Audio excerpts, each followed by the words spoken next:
Magandang araw mga bata! Ako nga pala si Binibining Corel. Marchie. At kami ang inyong guro sa ASBC ngayong araw. Bago tayo magsimula, inaanyayahan ko ang lahat para sa ating panalangin na pangungunahan ni Binibining Marchie. Okay, mga bata, iyo ko ang ating mga ulo at tayo ay manalangin. Sa ngalan ng Ama, ng Anak, sa Espiritu Santo. Amen. Panginoong Diyos, salamat po ngayong araw na binigyan niyo kami ng hangin at araw. At sana po naway gabayan niyo po kami ngayon sa aming aralin at sana po buksan niyo po ang isipan at puso ng aming mag-aaral na sana po marami silang matututunan at sana po mapapatawad niyo po kami sa aming mga kasalanan araw-araw.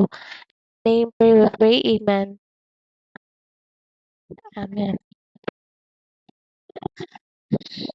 Bago tayo magpatuloy sa ating discussion, ano nga ba ang ating tinatalakay noong unang araw? Batang Dove? Tama, ito ang ating tinatalakay noong unang araw ay tungkol sa paggalang sa magulang. Mayroon kaming hahanda ni Binibining Marchie na video at gusto namin kayong sabayan niyo kaming kakantahin ito.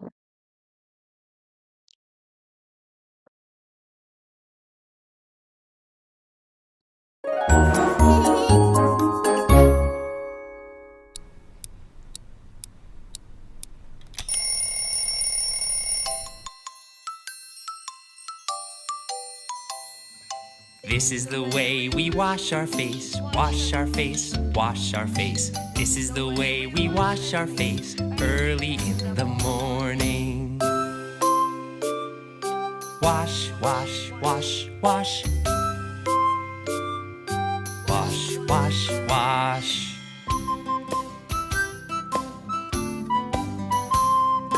This is the way we comb our hair, comb our hair, comb our hair. This is the way we comb our hair early in the morning. Comb, comb, comb, comb.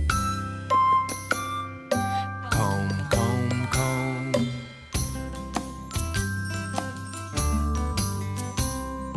This is the way we brush our teeth, brush our teeth, brush our teeth. This is the way we brush our teeth early in the morning. Brush, brush, brush, brush. Brush, brush, brush.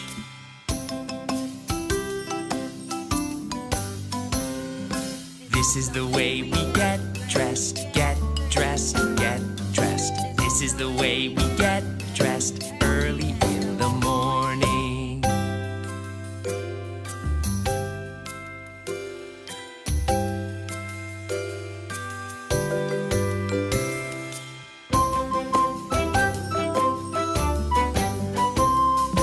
This is the way we go to school, go to school, go to school. This is the way we go to school early in the morning.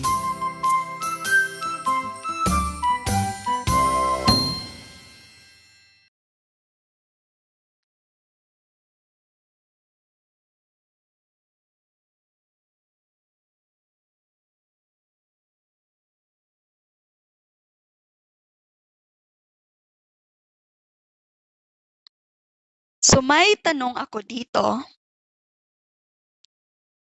Ginagawa mo rin ba ang mga ipinapakitang kilos sa video sa pangangalaga sa sarili araw-araw, mga bata? Oh, Batang Tita, ginagawa. Si Batang Tisha, ginagawa niya ang ipinapakitang kilos sa video gaya ng pagtututbrush o pagsasapilyo. So, ang pagsasapilyo ay isang paraan sa pangangalaga sa ating sarili. Bigyan natin si Batang Tisha ng 3 bagsak dahil pinapahalagahan niya ang kanyang sarili. 1, 2, 3. At ngayon, ang ating tatalakayin ay ang pangangalaga sa sarili. may layunin tayo dito. Sa pagtatapos ng klase, ang mga estudyante ay nakakagawa ng mga 8 kilos at gawin sa pangangalaga sa sariling kalusugan na isa sa buhay ang siyam na gabay ng pangangalaga at pag-iingat sa sarili at nakakatukoy sa mga epektos sa kalusugan pag hindi pinangangalagaan ang sarili. So may ipapakita akong mga bagay at gusto kong alamin niyo kung ano ito. Una, Batang Hana, ano ito? Tama, ito ay suklay. Saan ba ginagamit ang suklay? Magaling, ito ay ginagamit sa ating buhok para maging malambot at mapanatiling malinis ang ating mga buhok. Pangalawa, Batang Jaka? Tama, ito ay sipilyo toothbrush. Saan ba ginagamit ang sipilyo o toothbrush, Batang Marilyn? Tama, ito ay ginagamit para maging malinis ang ating ngipin. At ito ay ginagamit sa ating ngipin at para hindi madaling masira ang ating ngipin. Tama, ito, Batang Alaysa?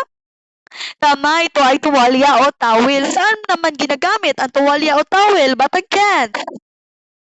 Tama, ito ay ginagamit para matuyo ang mukha at buhok.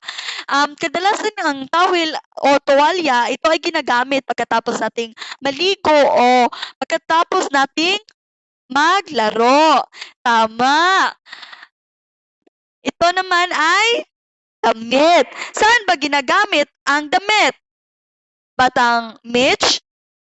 Tama, ito ay ginagamit para laban sa proteksyon sa init, lamig, ulan at iba pa.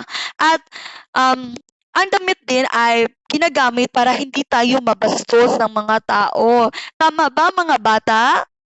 Tama. At panghuli ay, ano nga ba ito? Batang si? Tama, ito ay nail cutter. Sino ang hindi nakakita ng nail cutter o nakagamit ng nail cutter? Diba wala? Dahil ang nail cutter ay pinaka-importanting bagay para panggupit ng kuko para mapanatili ang ating mga kuko na malinis. Tama, bigyan natin ang ating mga sarili ng very good clap. Alam niyo ba ang very good clap, mga bata? Oh, hindi. Ngayon, ipapakita namin ang very good clap ni Binibining Marchie at pagkatapos, gusto naming sabay tayong gagawa nito. 1, 2, 3. 1, 2, 3. Very. 1, 2, 3. Very. 1, 2, 3. Very, very good. Tayong lahat. 1, 2, 3. Very. 1, 2, 3. Very. 1, 2, 3. Very, very good. Ngayon, may mga larawan akong inihanda at gusto kong pagmasdan nyo at sabihin kung ano ang nakikita nyo. Sa unang larawan, makikita natin na may isang bata dito na may isang batang ang kanyang mga ngipin ay nasisira. Bakit nga ba nasisira ang kanyang ngipin? Batang GC? Tama, dahil hindi siya nagsisipilyo. At pangalawa naman ay ang matutulis na kuko at madumi. Batang Marilyn? Tama, dahil hindi siya nagne-nail cutter. At pangtatlo ay, tama, maduming kamay dahil hindi siya naghuhugas ng kamay pagkatapos niyang maglaro. Pangapat ay natutulog sa misa. Tama ba matutulog sa misa, mga bata? Hindi, dahil kapag tayo ay matutulog, importante na natutulog tayo sa kama, hindi sa kung saan-saan para masarap ang ating tulog. Ang panglimang imahe, ito ay nagpapakita ng buhok, nasisirang buhok. Bakit nga ba nasisira ang buhok niya, Batang Christine? Tama, dahil hindi siya marunong magsuklay. Ito ang resulta kapag hindi tayo marunong magsuklay. At ang pang-anim na imahe, ito ay malaking bata. Alam naman natin na kapag ito ay hindi masustansya. So, dapat natin siguruhin na kakain tayo ng masustansyang pagkain at hindi lang puro junk foods ang ating kainin para ang ating mga katawan ay malusog at masustansya. So, may mga tanong ako dito. Sa inyong palagay, ano ang ipinapakita ng mga imahe? Tama, ito ay mga epekto pag hindi tayo marunong mangalaga sa ating sarili. Tama, bigyan natin ang ating mga sarili ng 3 bagsak. Pangalawa, sa bawat isang imahe, ibigay ang sanhi nito at ipiliwanag kung bakit ito ang epekto. Batang Jocelyn?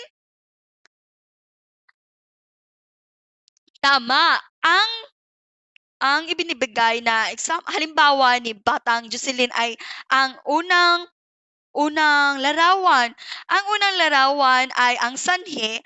Ang sanhi ay hindi siya nagtutoothbrush kaya ang epekto ay nasisira ang kanyang ngipin. Tama si Batang Jocelyn. Bigyan natin ng 3 bagsak si Batang Jocelyn. 1, 2, 3. Pangtatlong tanong, nangyari na ba sa iyong sarili ang mga nasa imahe? Ano sa mga ito at ipaliwanag kung bakit ito nangyari sa iyo? Batang Tisha? Nasisira ang ngipin ni Batang Tisha dahil hindi daw siya nagtutoothbrush ng 3 beses. 2 beses lang daw siya nagtutoothbrush sa isang araw. So dapat para hindi masisira ating ngipin, Batang Tisha, magsipilyo tayo ng 3 beses sa isang araw. Pang-4 na tanong, ano ang mga dapat mong gawin para maiwasan na mangyari sa iyo ang nasa imahe? Batang Kens? Tama, dapat natin, importante nating pangalagaan ang ating sarili para hindi ito umepekto sa pagkasira ng ating ngipin, pagkasira ng ating mga buhok, at sapagkat ito ay dapat natin itong mapanatiling maayos at malusog o maganda sa pamamagitan ng pangangalaga sa ating sarili. Dapat nating pangalagaan ang ating mga sarili dahil kapag tayo ay malinis o malusog, marami tayong mga kaibigan, mga bata. Tama ba? Tama si Binibining Karel. Ngayon, dadako naman tayo sa mga gabay na sa pangangalaga sa sarili. Okay, mga bata, dumako tayo sa gabay sa pangangalaga sa sarili. Una ay maligo araw-araw. Tama ba mga bata na dapat tayo ay maligo araw-araw? Tama. Dahil maligo araw-araw, ito ay tayo ay para mabango at malinis ang ating katawan. At pangalawa naman, alagaan ang buhok. Tama. Gamitin natin ang tuklay para maalagaan ang ating buhok at ito ay malinis. Pangatlo naman, magsipilyo ng ngipin. Magsipilyo ng ngipin mga bata araw-araw para iwas pagkasira ng ating ngipin. At ito ay manatilihin na malinis. Tama ba? Oo, tama. At pang-apat naman ay kumain ng masustansyang pagkain. Tama ba mga bata na dapat tayo kumain ng masustansyang pagkain? Tama, ang halimbawa ng masustansyang pagkain ay vegetables at prutas. Para tayo ay may lakas araw-araw at may malusog na katawan. At pang-5 naman ay uminom ng 6 hanggang 8 baso ng tubig para iwasan ang pag-dehydrated. At pang-6 naman na pangangalaga sa sarili ay maghugas ng kamay bago at pagkatapos kumain. Tama ba mga bata na maghugas ng kamay bago at pagkatapos?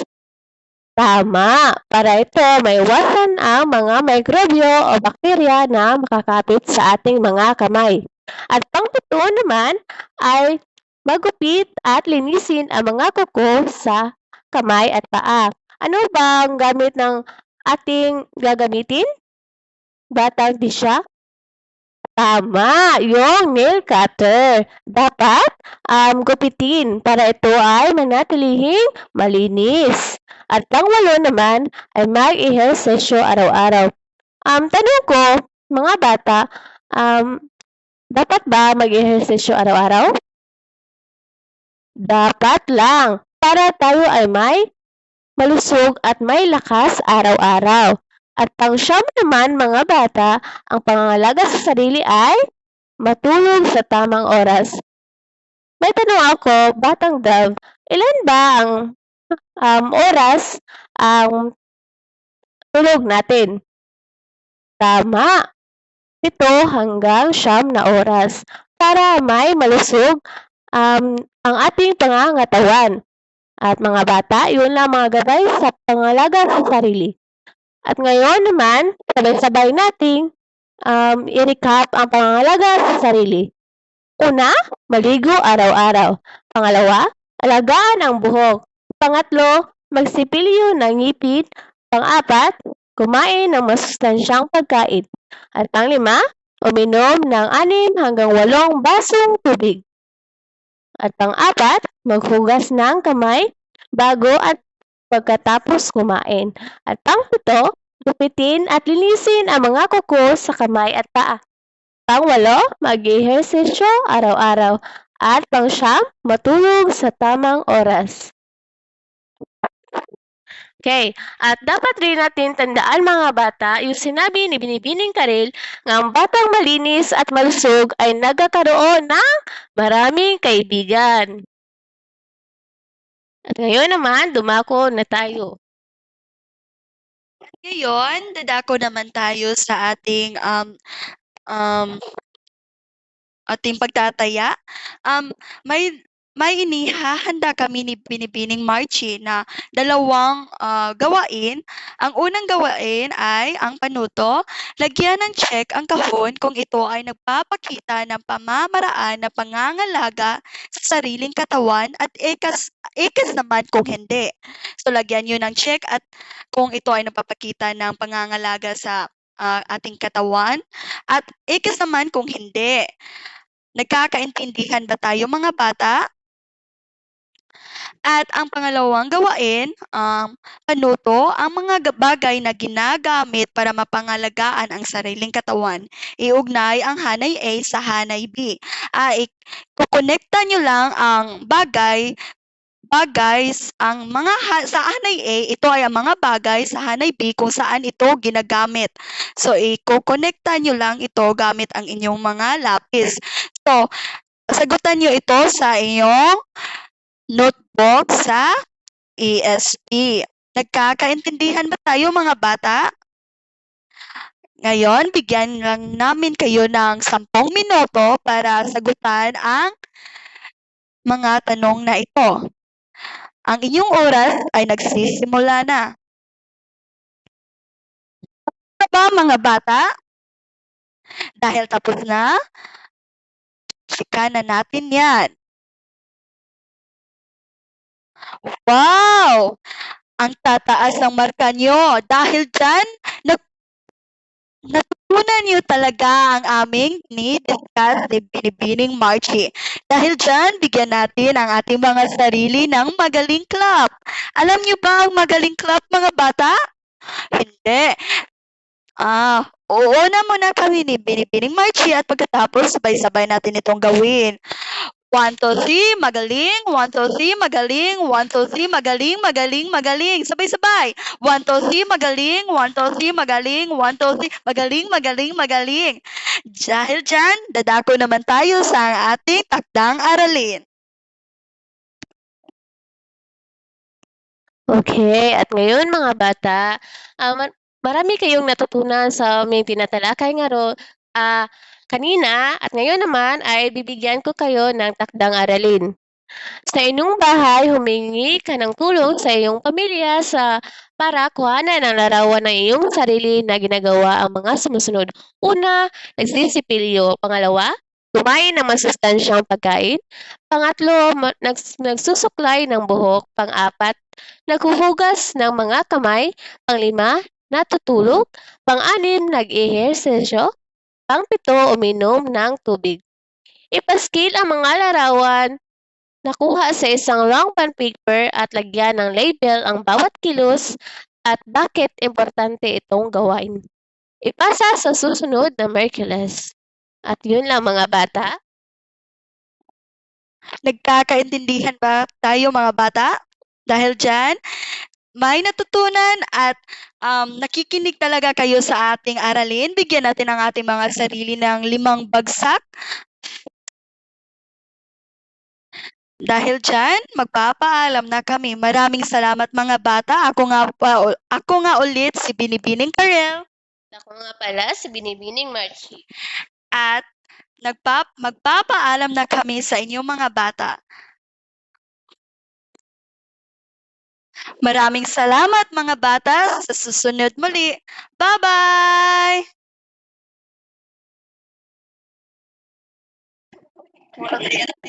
Prayer.